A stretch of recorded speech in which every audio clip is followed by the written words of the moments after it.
नमस्कार दोस्तों, आप सभी का बैक पेन रिलीफ प्रोग्राम के वीक नंबर 8 में स्वागत है। दोस्तों, आज हम बात करने वाले हैं कि आप लोगों को इस वीक एक नई एक्सरसाइज शुरू करनी है, एक नई प्रैक्टिस शुरू करनी है जिसका नाम है एक पाद उत्तान पादासन। ठीक है, एक पाद उत्तान पादासन। ये प्रैक्टिस दोनों बायस वालों को करनी है, चाहे आप बैकवर्ड बायस हो चाहे आप फॉरवर्ड बायस हो। ठीक है, ये दोनों प्रैक्टिस दोनों को करनी है।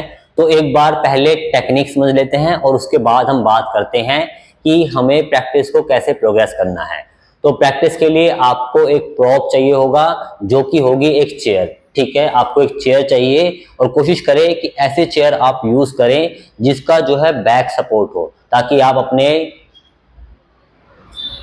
स्पाइन को आराम से रिलैक्स करके बैठ पाए। ठीक है, हथेलियां पाम रखने हैं हमें अपने थाई के ऊपर। ठीक है, यहां पर हमें ब्रेसिंग नहीं करनी है। इस प्रैक्टिस में हमें अपने कोर मसल्स को कॉम्पैक्ट नहीं करना है, एक्टिवेट नहीं करना है, हमें इनको रिलैक्स ही रखना है। ठीक है, अब इसमें हमें करना क्या है, ये जो प्रैक्टिस है बेसिकली ये प्रैक्टिस है हमारे साइटिका पेन के लिए।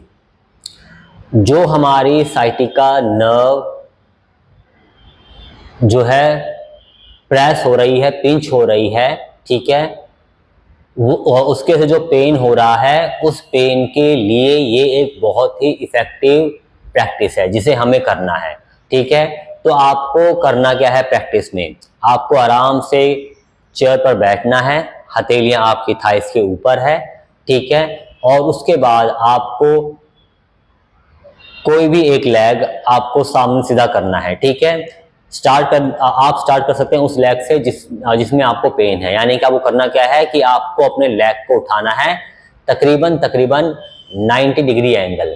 ठीक है, अब हो सकता है कि आप में से कुछ लोग अपने लेग को 90 डिग्री एंगल पर ना उठा पाए। ठीक है, तो उन्हें करना क्या है कि उन्हें अपने लेग को 90 डिग्री एंगल से कम वे लोग रख सकते हैं अगर वे 90 डिग्री एंगल तक अपने लेग को नहीं उठा पा रहे हैं। ठीक है, अपने जो हमारा फुट का सोल है वो सामने की तरफ रहेगा। ठीक है, जो हमारे फुट की हील है उसको हमें बाहर पुश करना है और जो हमारा टो है उसको हमें अपनी तरफ पुश करके रखना है। ठीक है, इस तरह से हमें लेग को उठाना है। और जब हम लेग को उठाएं तो हमें क्या करना है कि लेग को उठाते समय लेग के साथ साथ हमें अपने हेड को भी उठाना है और ऊपर छत की तरफ देखना है। ठीक है, और जब हम लेग को वापस नीचे ला रहे हैं, जमीन पर रख रहे हैं अपने फुट को, तो हमें अपने हेड को आगे बेंड करना है। ठीक है, नीचे देखना है, चिन को चेस्ट के पास ले जाना है। ठीक है, इस तरह से हमें प्रैक्टिस करनी है। यानी कि धीरे धीरे हमें अपने लेग को उठाना है और लेग के साथ साथ हमें अपने हेड को उठाना है। ठीक है, धीरे धीरे लेग को वापस नीचे लाना है और लेग के साथ हमें अपने हेड को भी नीचे लाना है चिन चेस्ट के पास। इसी तरह से दूसरा लेग, धीरे धीरे लेग को हमें उठाना है और लेग के साथ हमें अपने हेड को भी उठाना है, ऊपर देखना है। धीरे धीरे लेग को वापस लेकर आना है नीचे और हेड को भी नीचे सामने झुकाना है चिन चेस्ट के पास। ठीक है, जब आप राइट और लेफ्ट लेग दोनों से मिलाकर प्रैक्टिस कर लेते हैं तो ये कहलाता है आपका एक रिपीटेशन। ठीक है, ये हुआ आपका एक रिपीटेशन जिसमें आपने राइट और लेफ्ट लेग को आपने यूज किया।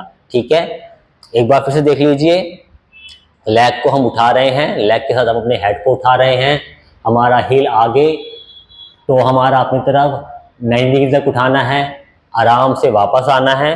ठीक है, और नीचे रखकर फुट को नीचे रखते हुए हमारा हेड नीचे बैंड चिन चेस्ट के पास। ठीक है, इसी तरह से दूसरा लेग,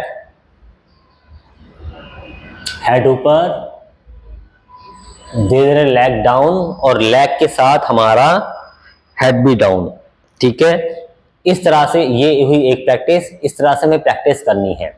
अब हम ये समझ लेते हैं कि इस प्रैक्टिस को कैसे प्रोग्रेस करना है, जो कि बहुत इंपॉर्टेंट है समझना।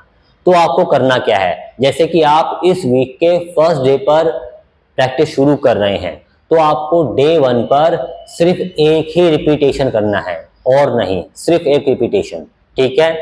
उसके बाद डे 2 पर 2 रिपीटेशन, डे 3 पर 3 रिपीटेशन, और ऐसे ही प्रोग्रेस करते करते आपको 10th डे पर 10 रिपीटेशन करने हैं। यानी कि 10th डे पर जाकर 10वें दिन जाकर आपका जो है 8 सेट पूरा होगा 10 रिपीटेशन का, ठीक है। उसके बाद आपको 11वें दिन दूसरा सेट शुरू करना है। यानी कि आपने 10 रिपीटेशन का एक सेट किया, उसके बाद आपने 10 से 20 सेकंड रेस्ट किया, और फिर आपने अपना दूसरा सेट किया 11वें दिन, जिसमें आप ये प्रैक्टिस कर रहे हैं कि बारी बारी से आप अपने लेग को उठा रहे हैं, वापस नीचे रख रहे हैं, लेग के साथ हम अपने हेड को भी मूव करा रहे हैं, ठीक है। आपने 11वें दिन ये एक रिपीटेशन किया, ठीक है, सेकंड सेट का। अब आपको उसी तरह से 12वें दिन दूसरा रिपीटेशन, और इस तरह से ऐड ऑन करते हुए आपको आगे जाना है। तो 20वें दिन जाकर आपका 2 सेट पूरे होंगे, जिसमें टोटल 20 रिपीटेशन है, ठीक है। आपको इस तरह से प्रैक्टिस करनी है, और साथ ही साथ सिर्फ आपको 2 ही सेट करने हैं, तीसरा सेट करने की आपको आवश्यकता नहीं है। अब हम ये समझ लेते हैं कि हमने इस तरह से प्रैक्टिस क्यों करी, ठीक है। हम इस तरह से प्रैक्टिस करने के लिए आपको क्यों एडवाइस दे रहे हैं।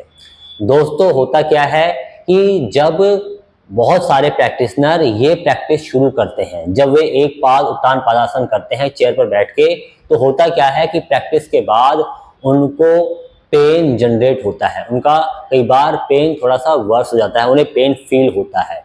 तो आपको फर्स्ट डे पर एक ही रिपीटेशन करना है और चेक करना है कि प्रैक्टिस के बाद कहीं उनको पेन तो जनरेट नहीं हो रहा है, उनका पेन तो वर्स नहीं हो रहा है, और धीरे धीरे आपको एक एक करके जो है इसको प्रोग्रेस करते जाना है।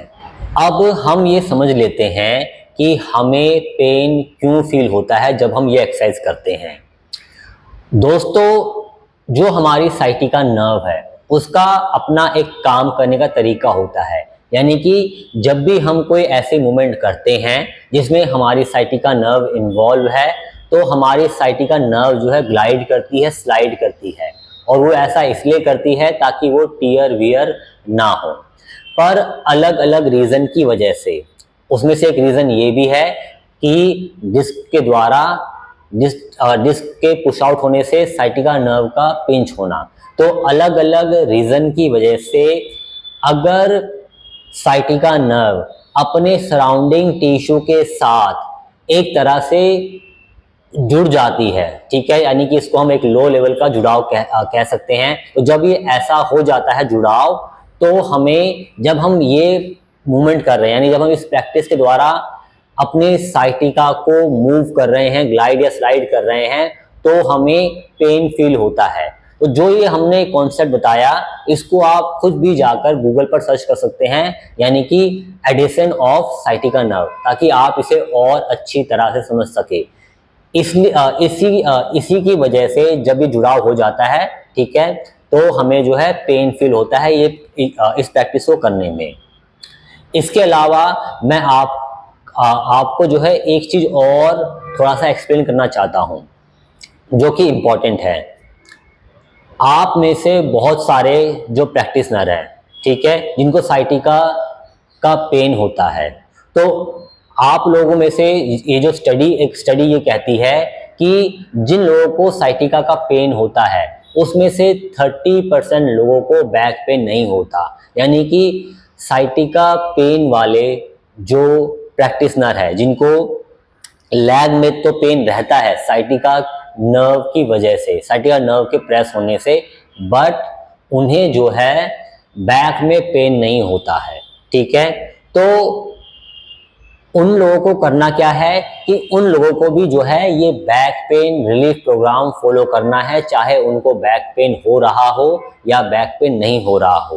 क्योंकि इसके पीछे रीज़न ये है कि जो हमारा ये साइटिका का पेन हो रहा है, जिससे हमारे लेग में जो है पेन हो रहा है, पेन नीचे तक जा रहा है, उस पेन का सोर्स है कि जो हमारी डिस्क पुश आउट हो रही है वो साइटिका नर्व को पिंच कर रही है, जिसकी वजह से पेन हो रहा है।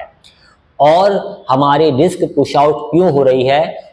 वो इसलिए हो रही है क्योंकि हमारे द्वारा फॉल्टी मूवमेंट की जा रही है, या हमारी मसल्स इतनी वीक है कि वो हमारी स्पाइन को उस पोजीशन में जाने से नहीं रोक पा रही है, जिस पोजीशन में जाकर हमारी डिस्क जो है बाहर पुश हो रही है और साइटिका नर्व को प्रेस कर रही है।